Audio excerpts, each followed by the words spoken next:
Hi everyone, welcome back. Great to see you here. I am really excited because I'm actually going to be doing a series of interviews over the coming months with age groupers, professional triathletes, coaches, you name it. Anyone who wants to chat with me, I'm going to have a chat with them. I'm really excited about this week's interview.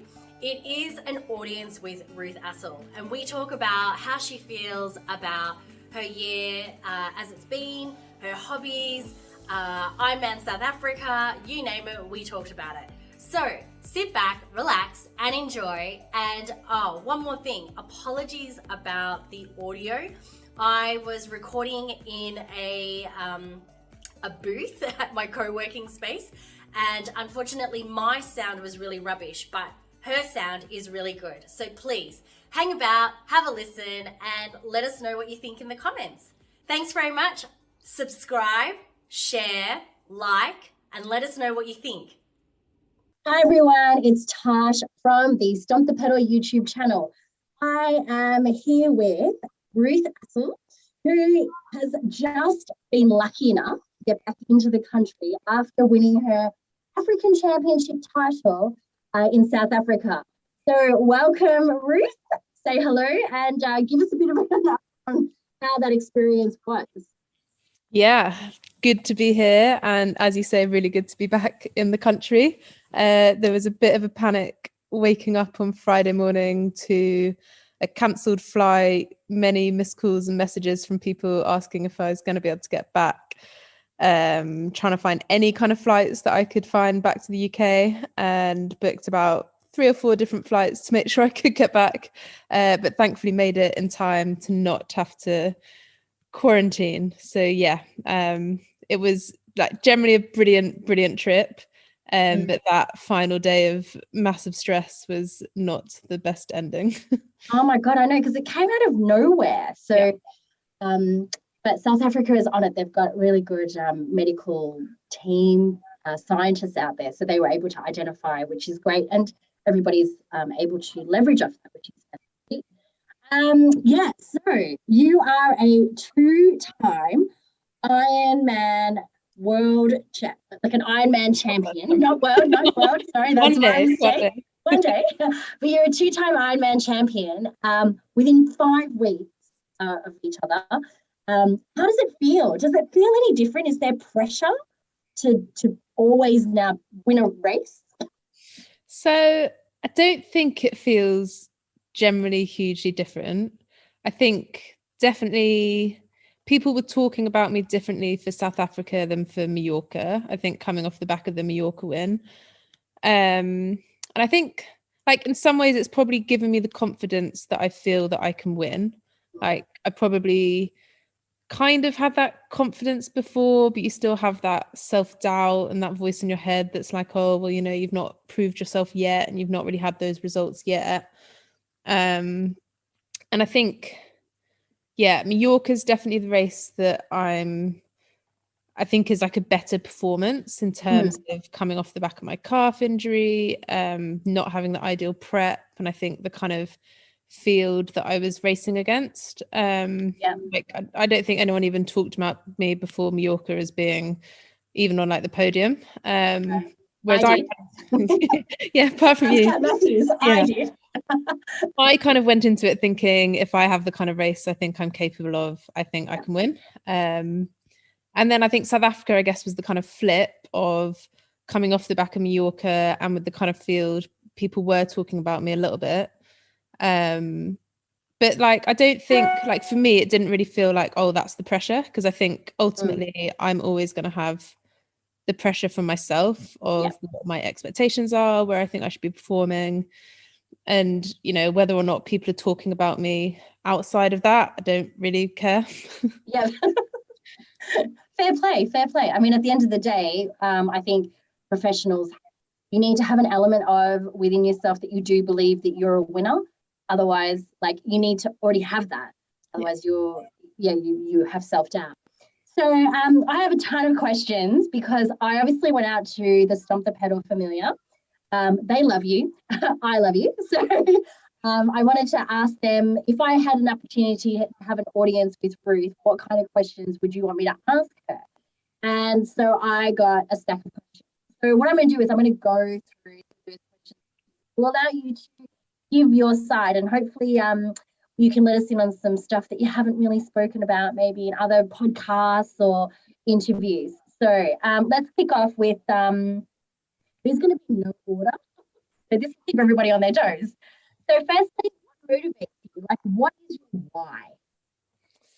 I think there's a few things. I think the main thing is just kind of seeing what my limits are, seeing how much I can improve, but also I guess like the motivation for going pro rather than staying as an age grouper was also the opportunity to race all these amazing athletes. I think like for me, you know, if like standing on the start line with people that have been to Olympics is like, it's just amazing. Or, you know, the people that I've looked up to over the past few years and followed their journeys and been like, they're so amazing, look at them, to suddenly kind of be on the start line with them is for me really motivating. Especially when I then feel that I'm now at a point of being competitive and kind of in the mix with that. So that's definitely part of it. And then I think it's just I feel that I've still got so much further I can go and so many more improvements to come. So that's obviously quite exciting and motivating to kind of see where can I get to with that and how much better can I get? I mean, I think we forget as age groupers, because you'll have age groupers that will be like, oh my God, we're going to be on the same course as Lucy Charles or Daniela Riff, or, you know, and then I think we forget that pros also have that, oh my God, I'm on the start line with Lucy Norton. She is like an Olympic medalist. Like, do you know what I mean? I think we forget that just because you've gone from an age grouper, which was only like a couple of years ago, to now a pro, you're still normal and human like everybody else.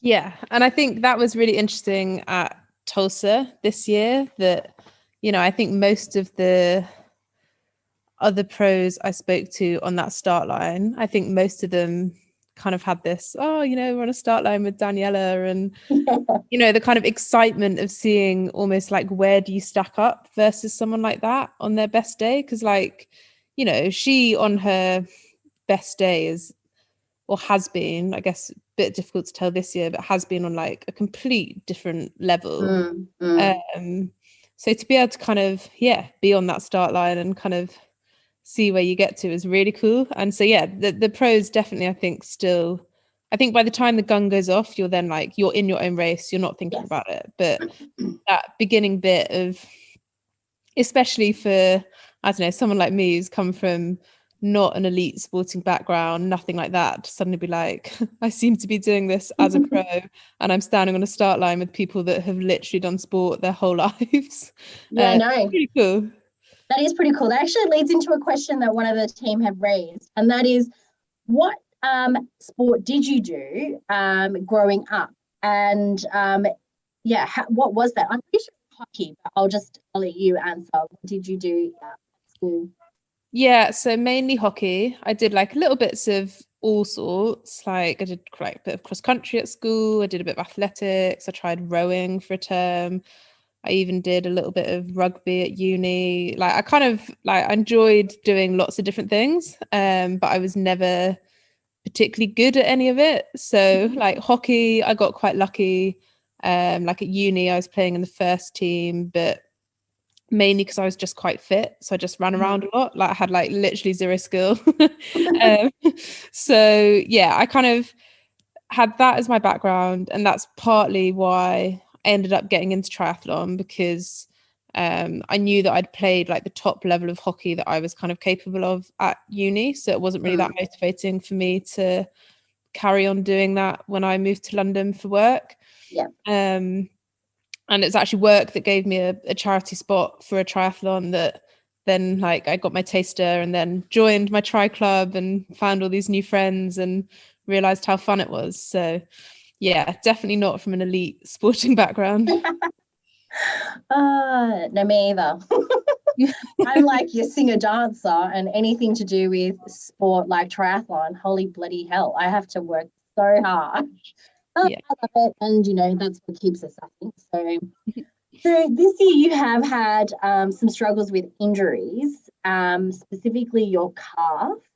And so one of the questions raised was, you know, what do you do when you are struggling in a dark place with an injury, and how do you manage that and manage your feelings when you're in that environment, when you're in that situation? Yeah, so injuries definitely, yeah, it's like I guess like the dark side of sport, really. I think, you know, most people will have ups and downs with it. I think especially in a sport like long distance triathlon, where the kind of miles that you're putting on the body are quite demanding. And I still think we're probably quite a long way from understanding, particularly as women, the kind of impact of your cycle and what you're doing and exactly what you should be eating, etc., to kind of make sure that you're always as strong and robust as you could be. So yeah, like calves, something I've struggled with generally quite a lot in terms of injury. Like this is a bit of a historic injury. I've had it before. It's not something new. I think like mentally it's really hard when an injury seems to come out of nowhere. So for me, I kind of, you know, I definitely thought this year I'd been really on top of strength and conditioning. I'd been generally on top of like mobility and stuff like that. So when the calf like just tightened a bit on my long run, yeah, it was really, really frustrating. I think particularly because at that point I was in a really good block of training. I felt really fit. I had Nice 70.3 in a couple of weeks, and then Mallorca in 5 weeks. And I like to kind of get injured at that point it's quite hard to not let it get to you and kind of undermine how you're feeling generally. Because I think like the good thing about triathlon is that generally there's other stuff you can do. So it's kind of, you know, for me, I sort of flipped that to be like, well, I can't run, but I can put in some extra bike miles. I can keep concentrating on my swimming. I knew that I'd done a really good run block up to that point. So I was trying to take the confidence in that. And actually, by the time I got to Mallorca and had been able to run again, I kind of knew in my head I won't have lost that much fitness. So yeah, I think the main thing is thinking about what can I do rather than what can't I do, and obviously trying to address what is it that keeps causing it. So I think, you know, I've had quite a few discussions with Will. We think potentially my saddle on my bike's been a bit high, and I think that's partly because the bike's been moved around a little bit. I had to replace the battery, which is through the saddle. So I think potentially I didn't put it back in at the right height. Is that because like I've obviously had quite a lot of bike fits on that bike, but so we think potentially that's been exacerbating it because I've been. And you didn't mark your saddle height with the marker? Yeah, no, because I never have to take it out. Yeah, fair play. Yeah, because the bike's so small, you know, I never have to take it apart. So I know this. Yeah, I think, you know, generally with injury, it's a kind of, you sort of just have to deal with it. I think everyone understands it's quite frustrating, and and also like allow yourself to be a bit frustrated with it because. Yeah, I was going to say, do you like have a cry? Because I would cry. I mean, I have cried, and I'm not even someone that gets injured very often, but the last 12 months it's just been plagued with injuries. So I mean, I don't even have anything to cry about, but sometimes it's just a good release of emotion. Like to cry. I'm not really a massive crier, to be honest. I probably just had more rants than crying. Fair play. So yeah, probably like to Will and to my boyfriend was just like, why is this so annoying? Although to be fair, I couldn't really complain to my boyfriend because he had it worse. Oh my goodness. Okay, so we've handled the injury, and look, I think your calves are weapons. Like my thighs are my nuclear weapons, your calves are your nuclear weapons. So now listen, a lot of us in triathlon, us average age groupers, we have hobbies. And we would like to know, what do you do outside of tri? Because, you know, there are 50 shades to Ruth. There's 50 shades to everyone, you know, that we're not just people that swim, bike and run. There are many facets. So one of the Stomp heads, she's so funny. She's like, does she collect lint from the dryer and make portraits? Like, what does she do? And I thought that's the most random thing to say. But what kind of hobbies do you have outside of triathlon and training? So I love cooking. So I do a lot of cooking. And I guess I'd kind of include baking in that. But cooking I do a lot of. I love reading. I was going to say, you're an avid reader. Like, you read a lot. I do read a lot. And also I read very quickly. I think having done a history degree, I'm good at skim reading. So I won't remember it and I won't be able to tell you what happened, but I can You enjoyed in the moment. It's a moment. Yeah. Is there any particular genre of book that you are attracted to when you're going through? I love crime novels. Big fan of those. I also like, if I'm in the right mood, I love just like complete trash because it's just easy, takes your mind off, you don't have to think about it. I've been getting more into like some of the kind of political thrillers. Like I've been reading a couple that are sort of semi-based in truth and semi-fictional, which I found really interesting. So for example, Rodham by Curtis Sittenfeld would highly recommend. It's basically what would happen if Hillary Clinton didn't marry Bill. Really, really, really good because it's like half based in the truth of like her upbringing up to the point when she sort of did marry Bill, but then goes on but she didn't marry him. So yeah, like really, so I love stuff like that. That's kind of got that sort of facet of truth to it. Yep. But yeah, like generally I'll kind of read anything, to be honest. I'm not fussy. Makes it easy for when you're at the airport. You're like, yeah, do you know what? I'll just grab those things. Yeah, anything. So yeah, and then what else? Drinking, does that count as a hobby or is that? Well, I think, look, I know that you like to drink and party. So, and we always have a brilliant time. So definitely, I don't know if we call this a hobby as such, but I think with the drinking, when it comes to alcohol, you are preferential to the wine over the gin, would you say? Or is it even? Depends on the mood. Mood dependent. Gin probably a bit more like in summer when it's like me too. warm, you want a nice chilled gin and tonic. Or if I'm having it as like a pre-dinner little drink, like an appetizer. Then like dinner will usually be wine. Yes. And do you prefer red, white, or rosé? Or is that also a mood? Yeah, rosé definitely mood. Rosé is like a holiday drink for me. That's got to be like sat on the Nice Riviera. Oh hell yeah! Beach. Yeah, Again, depends what mood I'm in. Probably red would edge out a little bit, but I like a nice white as well. Okay.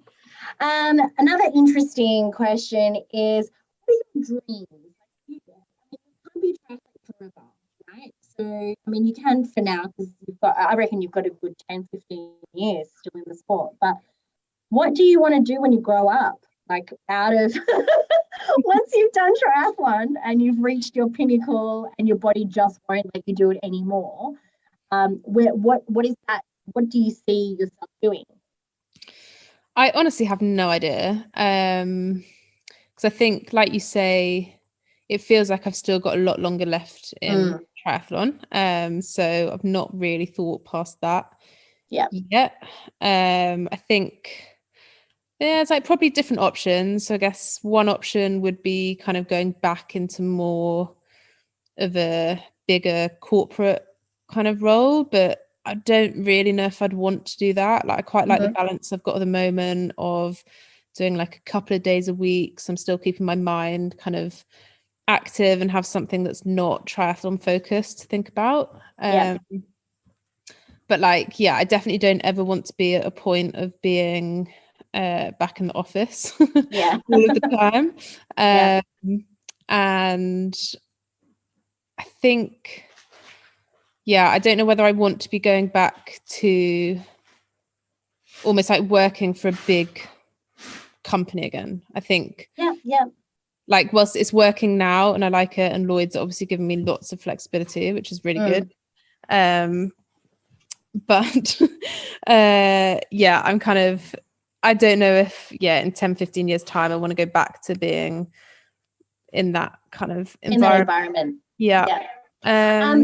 With your corporate career at the moment, because you are doing 2 days a week as well as training full-time as a triathlete, and you're also coaching your own stable of athletes, with your corporate role, you're doing, what exactly are you doing now? You used to be an executive assistant, so quite high up in the chain to one of the highest people in the business.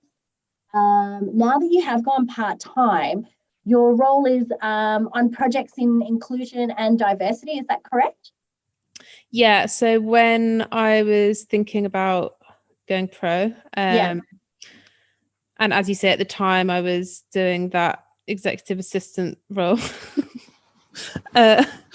and let me put my arm here for a bit. Might have to try and block that bit out. So at that point I was working like 60-70 hours a week. It was pretty full on, and I knew that if I wanted to do the like triathlon properly at a pro level, I needed mainly more sleep, because I was probably getting about 5.5 hours of sleep a night at that point, which as most people will tell you is not enough. So at that point I actually went to my boss at the time and sort of said, we've not got anyone doing inclusion diversity. It had been something I was interested in, kind of side of desk, obviously ulterior motive. I was like, I'm a woman in banking, obviously I want to help women in banking. So it's also hard to do that. I mean, I'm a coloured female in banking as well, and unless you raise it, people just don't think about it. So he was very supportive. So I basically said, look, I want to do it for you and your division on 2 days a week. He fortunately agreed. Things then kind of shuffled around a little bit in terms of teams, etc. So I'm now in like the central bank's inclusion diversity team, which is good, which means that I kind of have access to other people that are experts in it, that have worked on it for ages, and I'm now doing more on the strategy side of it as opposed to the specific divisional stuff that I was doing before. So it's really interesting. It's very challenging. I think there's very hard conversations. And it's more just the kind of, there's so many different elements to it. So actually like the kind of specific thing I'm working on at the moment is like the modeling of various strategic levers that we can pull to help with our gender balance. And like, it is just fascinating when you look at the different levers you can pull and how much you need to pull them to kind of actually affect proper change. So that's the kind of the day job, I guess. But that's interesting because we have a lot of women in social media, in the sport, doing their best also to encourage more women, into the sport, more of equity in terms of displaying women in the advertising. I mean, there's so many things, and it's hard. It's so hard. But it's good to see that, the experience you're getting from your role, it will help tenfold later on as well. Like, it's something that you can absolutely translate into the triathlon industry if that's something you choose to do while still, doing the sport and keeping your hand in the pie. So I don't know about in sort of 10-15 years time. I think so I'm also now doing a bit of coaching, which is also really enjoying that. It's really rewarding. I've had like some of my athletes have had some amazing results, which is great to see. But I don't think that's something that I want to do on its own. Like, I think that would always be something that's a kind of, I'll coach like a small number of people and it's just like a kind of nice thing to do. But I think who knows, like I like the idea of maybe running my own business of something, but like I have no idea what that would be. So obviously I'd have to have a very clear picture of what it was. Or like I used to have a bit of a dream of maybe running like a nice little kind of deli cafe type thing. Oh yeah, back with again, your cooking, and stuff. Yeah, but I feel like everything like that is actually generally like 95% really, really hard work and not the fun stuff that you think it is. I mean, it's fun, but it's definitely hard work. I mean, running your own business of any kind is so freaking hard. Yeah. Look, in terms of now versus 10, 15 years, we changed so much and so many things happen that I could never even say what I wanted to be or do like 10 years ago. And I mean, I've changed everything as well in the last 5 years, let alone 10, 15. So no, I think that's a good insight, actually. I think the role that you have in your corporate career is definitely something that is really interesting. And I think you would be great on panels, actually, to like just share, not obviously the information that you're dealing with your own with Lloyd, but just the experience and the process of what you're learning. That would be so helpful. Now let's get off all the serious stuff. Yeah. Let's get to some fun stuff. So as I look down at my notes, one of the questions that we had was, how did you move from just doing triathlon as an age grouper to going to pro? So we know that you started your career, well, I say career, but you started triathlon, I think 24, and you're only 30 now, aren't you? You're a bear. 31 or 30? 32. 32? Because, we've had 2 years go by when you did Ross, right? So you did Ross on your 30th? Yeah. Okay, and then we had the pandemic. Yeah. So, yeah, you'd be like... That's why, like, I don't think the pandemic should count, really. We should just take that last 2 years out. Yeah, I agree. So, I mean, you've gone from doing age group triathlon, and then, you won your one overall female in Kona 2019. Yeah. Was that the point in your career where you went, right, it's time to step up? What were your thoughts? I've been thinking about it for a couple of years by that point. Like I knew that was the kind of end goal.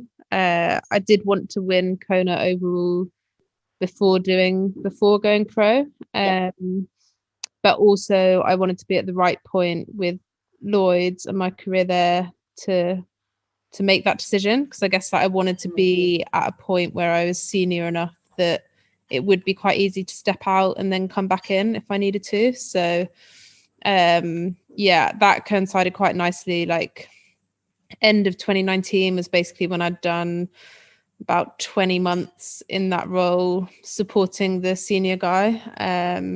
At that point I was like, well, I feel like I've now done quite a lot in that role that I wanted to do and got the experience, and B, was then at a senior enough level to feel like I could step out, and if I did step out kind of properly, because originally I was thinking about taking a sabbatical. I mean, I remember. God, I didn't, because the pandemic would have completely screwed that up.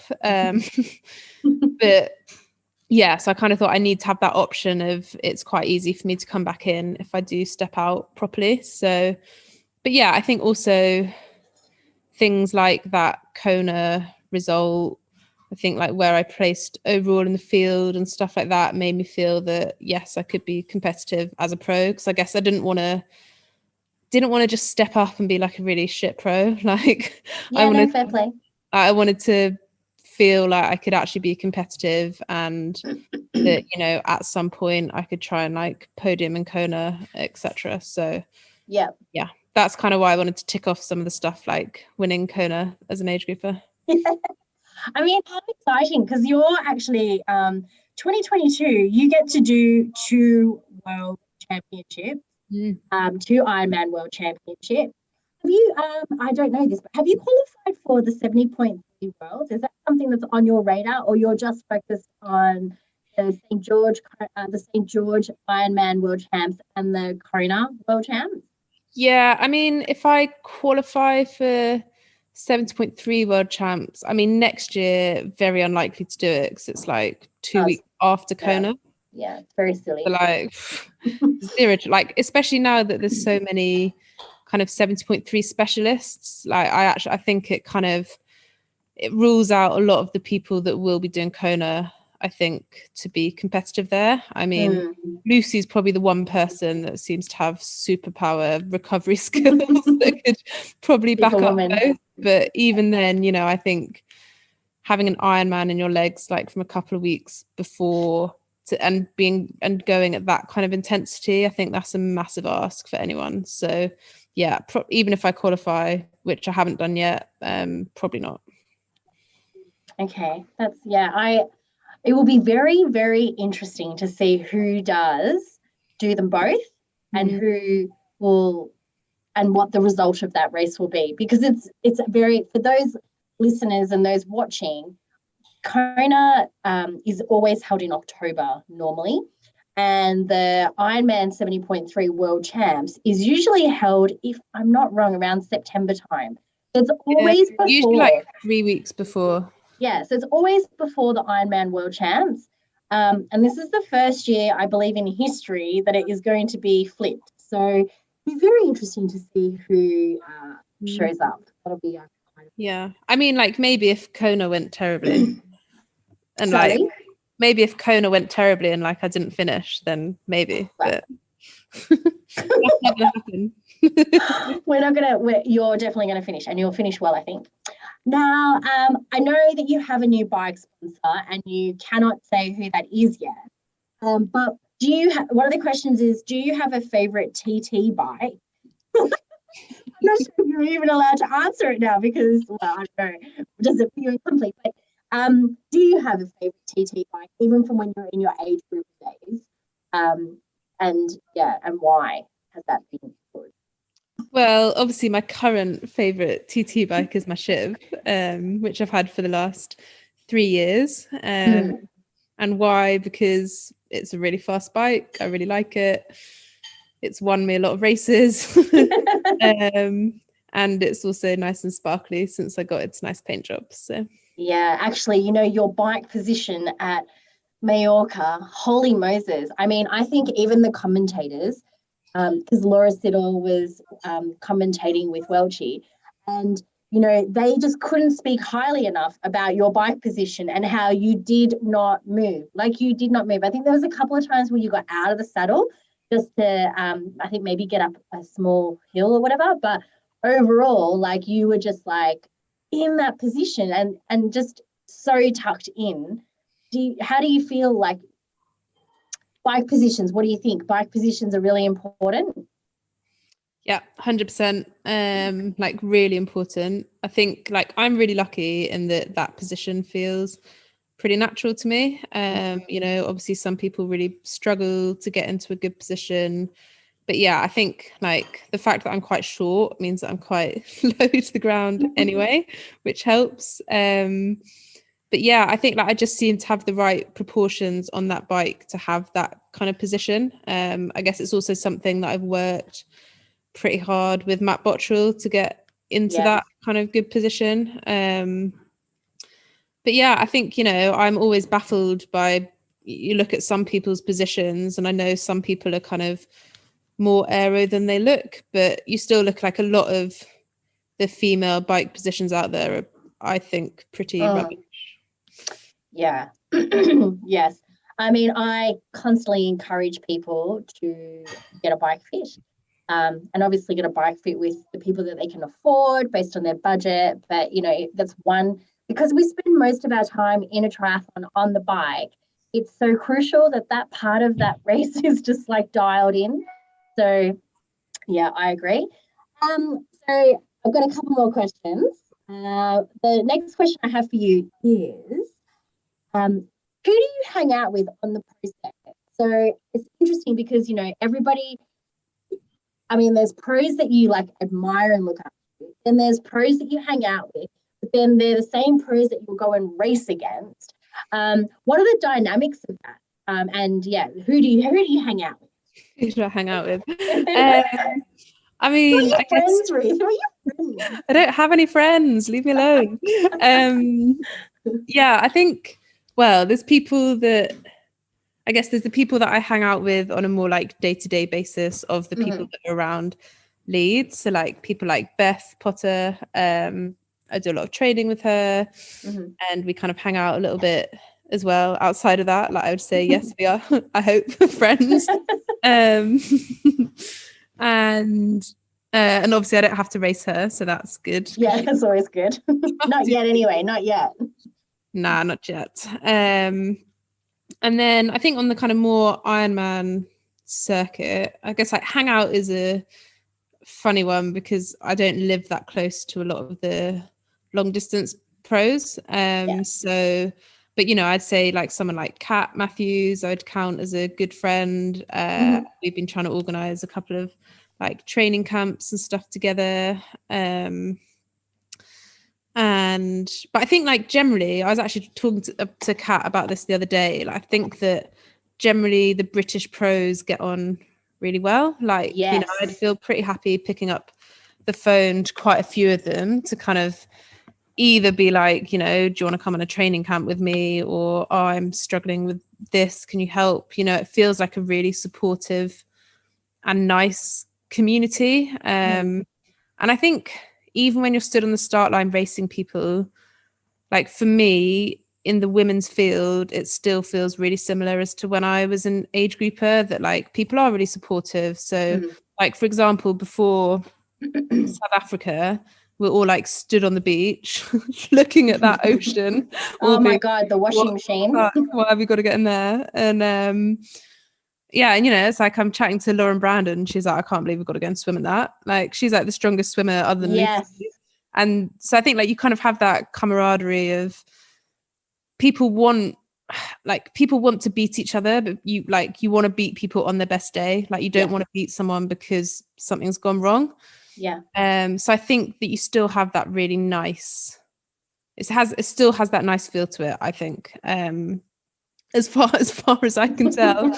I've not come across anyone yet that kind of either seems like they think they're too big time for it, or that they don't want to be friendly. Like, everyone seems to be very friendly. Everyone seems to want to have that kind of nice feel before a race. So yeah, it's good.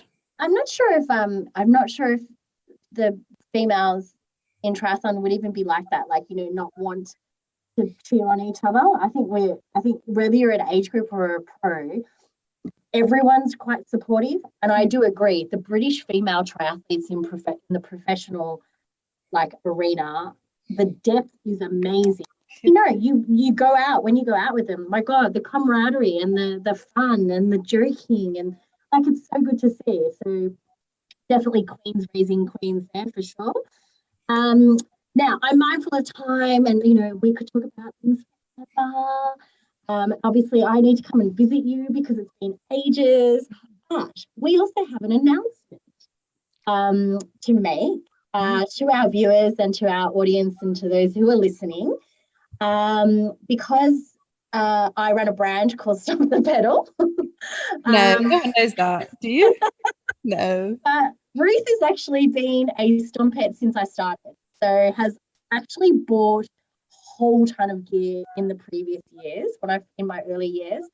And we have an announcement for 2022 that we are going to be partnering, and I'm going to dress you basically next year, which is really exciting. So the design has been done and confirmed. One of the benefits with our partnership, and I think this is where people need to know, and I'm going to be upfront and honest about this, I'm not paying you any money as such, because I don't even pay myself. But what we are doing is, Ruth is someone who wants to support the brand and support me, and I think that's fantastic, and I'm very grateful. But also in reverse, back at Ruth, is we're going to, the collection that we have created for Ruth to Racing is a collection that will be made available to the Stomp the Pedal community, family, general public, etc. And where the difference is after I take out the costs of being able to produce it, package it, post it, run it through, pay taxes, all that kind of stuff. All the profit will go to Ruth. So I can't pay you direct, but I can pay you indirectly by basically giving you the profit from any sale that we make on your collection throughout the year, which will be best. Yeah. So and clearly everyone's going to want to buy it because of course. Nice because I've picked all the colours for it. So obviously it's going to be the best. Yes. So that's really exciting. And we've been, I've actually chosen some fabrics that have been wind tunnel tested. So it'd be very interesting to see. So we're going to do a test. We're going to do some test suits for that. But yeah, the whole aim is to get you on the start line looking fabulous, and also in the most to also get you as high performance gear as possible. Yeah, and it's super exciting. I think, like you said, like I've obviously been aware of your brand from the beginning, like because it is so fabulous, and I can't actually remember where I first saw it. I think I must have seen someone else wearing it and been like, oh, that stuff's so cool, where can I find it? And yeah, like you said, then obviously we sort of became friends as well. And we had that discussion when I first went pro about whether we could work together. And at that point, I had a couple of other people that I was working with on kits that didn't really work. But yeah, like it's super exciting to be part of it for next year and try and show it off, bring it to a bigger audience. And also like I do like the idea of the fact that I can sort of help design something that then other people can wear. Like for me, that's really cool. So yes, the Ruth Astle collection will be coming to you in 2022. So definitely keep your eye out on that. So I will love to say thank you very much for your time. I really appreciate us having a catch up. To think that we did a podcast 2 years ago when you had just gotten back from Western Australia and you had just done your first Ironman as a professional, and you came. It was a disaster. I made so many mistakes. Yes, but those mistakes. Yeah. But I think if we don't make mistakes, we don't learn. And now look at it, 2 years later, through a pandemic, you've been able to race, you've come across, you've had injury, but you're going to end 2021 with 2 Ironman titles, and one of them being an African championship title. I mean, that is one hell of a story and a hell of a lot of growth. And I'm super, super excited for what next year brings, and also the rest of your career. So thanks so much, Ruth. I really appreciate it. Have a fantastic time. Have a fantastic Christmas, because, that's coming. And we'll catch up again soon, no doubt, in the new year when we launch your actual collection to the general public. Great. Yeah, it's been lovely to chat. Thanks for having me. You're most welcome. Bye. Bye.